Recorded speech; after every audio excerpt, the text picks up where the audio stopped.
यो अब मुद्दों की बात पे आते हैं। साथियों, जैसे कि आपको मालूम है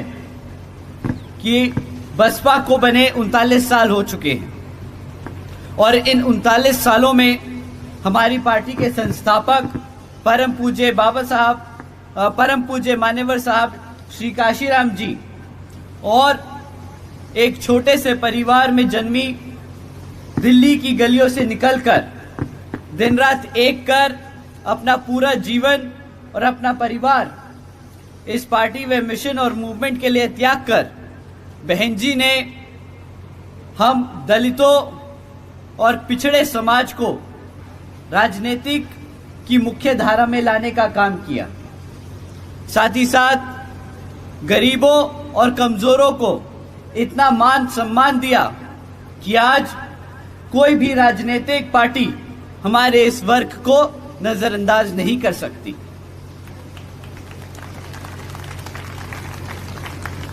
साथ ही साथ अल्पसंख्यक समाज को उसके हकों के बारे में जागरूक कर इस भारत में भाईचारे के आधार पर एकजुट कर समता मूलक समाज की स्थापना करने की पूरी कोशिश करी और सर्व समाज को एक ऐसी सरकार देने का काम किया जिसकी कल्पना हमारे गुरु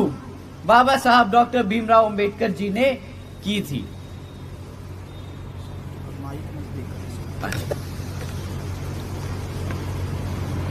साथियों, इन 39 साल पहले ये पार्टी, ये मिशन, ये मूवमेंट मान्यवर साहब जी ने जब शुरू किया था तो आप सब ने उनका बढ़ चढ़कर साथ दिया और आप सब भी युवा हुआ करते थे। परंतु समय के साथ साथ जैसे जैसे मूवमेंट आगे बढ़ता गया, आप सबकी भी उम्र थोड़ी बढ़ती चली गई और इसी चीज को ध्यान में रखकर बहन जी ने आने वाली पीढ़ी, बोले तो अपने आने वाले भविष्य के लिए, इस मूवमेंट को जिंदा रखने के लिए एक महत्वपूर्ण निर्णय लिया कि हम सब, बहन जी ने ये मूवमेंट को आगे बढ़ाने के लिए निर्णय लिया कि आने वाली जो पीढ़ी है वो 50% हिस्सेदारी लेगी हमारे सभी कमेटी के हर स्तर पे। तो साथियों, जैसे जैसे मैं आपको बताना चाहूंगा कि आज जितना जरूरी हमारे लिए हर स्तर की कमेटी को बनाना है, उतना ही जरूरी हमारे युवा साथियों को उन कमेटियों में हिस्सा दिलाना है। साथियों, समय आ गया है कि आप सब बहन जी की तरह ही अपने घर से, अपने परिवार से, अपनी पार्टी के इस मूवमेंट को नई ऊंचाइयों तक पहुंचाने के लिए अपने बच्चों को पार्टी में शामिल कर उनको आगे बढ़ाने का काम करेंगे। साथियों, जैसा कि आप सबको मालूम है कि अब कुछ ही समय में लोकसभा के आम चुनाव होने वाले हैं और वर्तमान की बीजेपी जेजेपी सरकार आपको गुमराह करने के लिए साम दाम दंड भेद आदि का इस्तेमाल कर सकती है, पर आपको इनकी बातों में ना आकर इनसे इनके कामों के बारे में पूछना है। साथियों, जब आप उनसे इनके कामों के बारे में पूछेंगे तो आपको पता चलेगा कि इनके कामों की लिस्ट बहुत छोटी है और इनकी विफलताओं की लिस्ट बहुत लंबी। पिछले कई वर्षों से बीजेपी जेजेपी की सरकार चल रही है और आज तक भी ना यहाँ गांवों में पक्की सड़कें बनी, ना यहाँ घरों तक 24 घंटे बिजली पहुंची, ना यहाँ नए स्कूलों का खोलने का काम किया गया, ना यहाँ रोजगार देने का काम किया गया और ना ही यहाँ पे जाति और धर्म के आधार पर जो दंगे हो रहे थे उन पे लगाम लगाने का काम किया गया। साथियों, आज भी बीजेपी जेजेपी ने सरकारी नौकरियों में SC ST OBC भर्तियों पर रोक लगाकर रखी है। आपको जानकर हैरानी होगी कि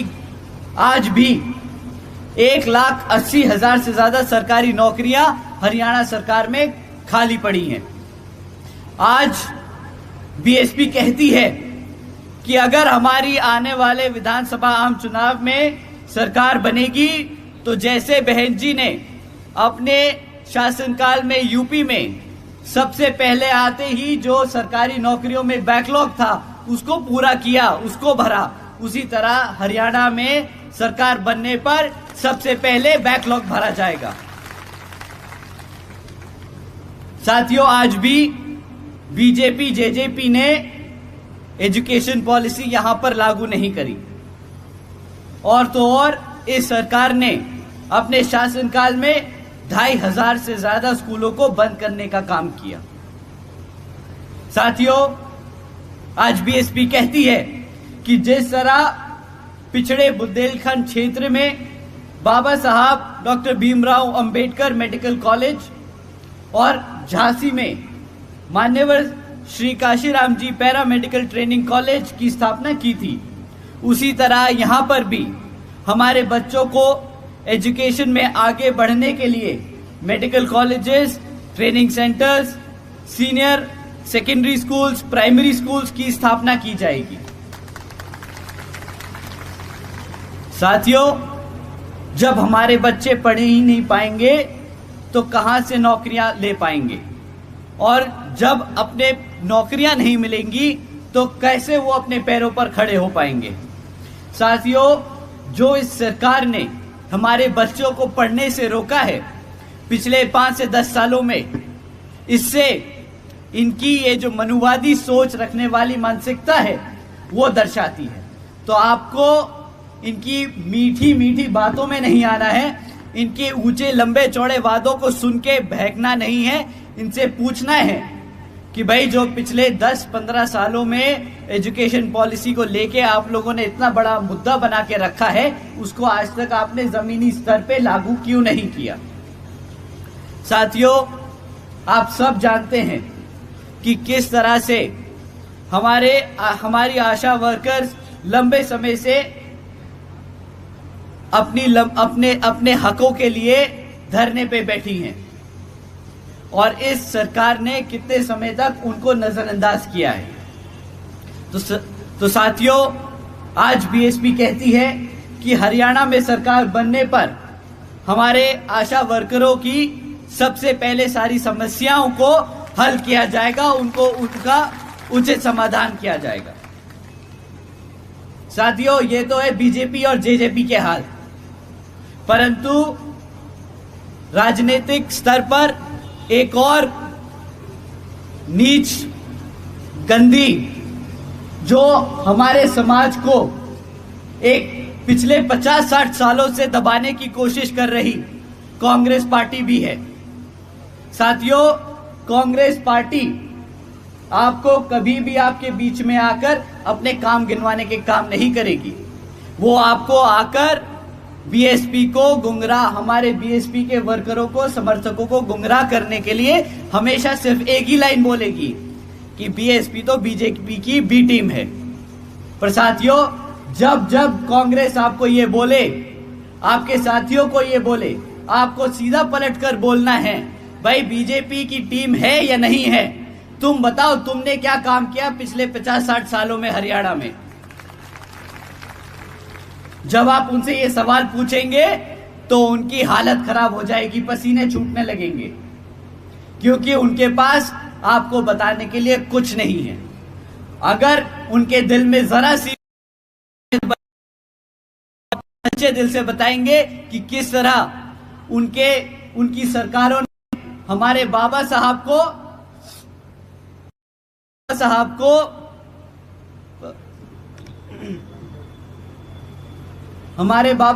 को भारत रत्न देने से रोका। वो अगर उनके दिल में जरा सी भी इंसान होगी तो वो बताएंगे किस तरीके से उन्होंने मंडल कमीशन रिपोर्ट को लागू नहीं होने दिया। साथियों, ये कांग्रेस वही कांग्रेस है जिसने अपने सारे शासनकालों में हमारे समाज को बहुजन समाज को, पिछड़े समाज को दबा के रोक के किया। साथियों, अब समय आ गया है कि आप भी हरियाणा में बीएसपी की सरकार बनाने के लिए मन बना ले, ठान ले। साथियों, ये इसलिए मैं कहता हूं क्योंकि जब हमारे लोग, बीएसपी के लोग बहुजन समाज पार्टी और बहन जी की सरकार को याद करते हैं, यूपी की सरकार को याद करते हैं, तो वो उन्हें समय याद आता है जब बहन जी ने सावित्रीबाई फुले शिक्षा योजना लागू करी थी, जिसके तहत 7 लाख से ज्यादा बच्चियों को 12वीं तक की शिक्षा प्राप्त करने हेतु 600 करोड़ से ज्यादा की लागत हमारी बच्चियों पर खर्च कर हमारी बच्चियों को अपने पैरों पर खड़े करने के लिए बहन जी ने अपने समाज की बच्चियों के लिए खर्ची थी। उन्हें याद आता है वो समय जब बहन जी ने देश में पहली बार सरकारी कॉलेजेस के स्टूडेंट हॉस्टल्स में अन्य पिछड़े वर्गों के छात्रों के लिए 27% आरक्षण की व्यवस्था तय की थी। साथियों, साथ ही साथ बहन जी ने महामाया गरीब बालिका आशीर्वाद योजना के तहत 3,25,000 बच्चियों को 1-1 लाख रुपए देने का काम किया। साथियों, इस योजना के तहत बहन जी ने 3,250 करोड़ रुपए अपनी बच्चियों को देने का काम किया।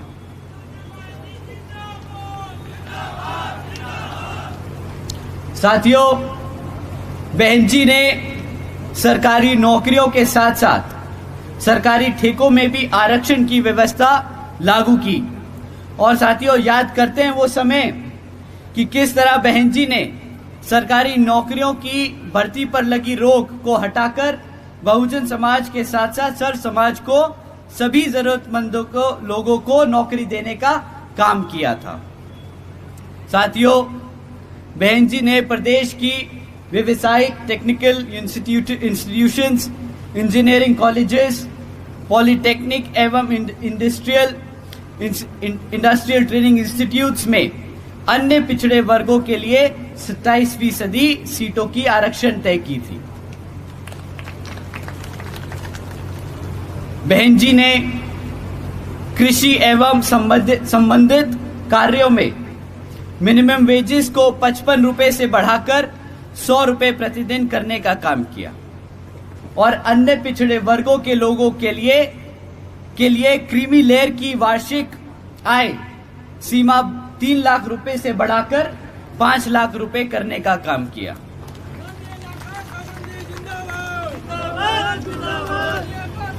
साथियों, साथ ही साथ बहन जी ने गन्ना खरीदे के दाम को भी दुगना कर दिया था और आदरणीय बहन जी ने अपने शासनकाल में 90,000 से ज्यादा शिक्षकों को सरकारी नौकरी दी, 1 लाख से ज्यादा सफाई कर्मचारियों को भर्ती किया, 2 लाख से अधिक जवानों को पुलिस फोर्स में भर्ती किया। साथियों, अगर मैं ऐसे आपको आंकड़े और आपको पॉलिसी डिसीजन बताने बैठूं तो शायद पूरी रात निकल जाएगी। पर हमें अब समय आ गया है कि हमें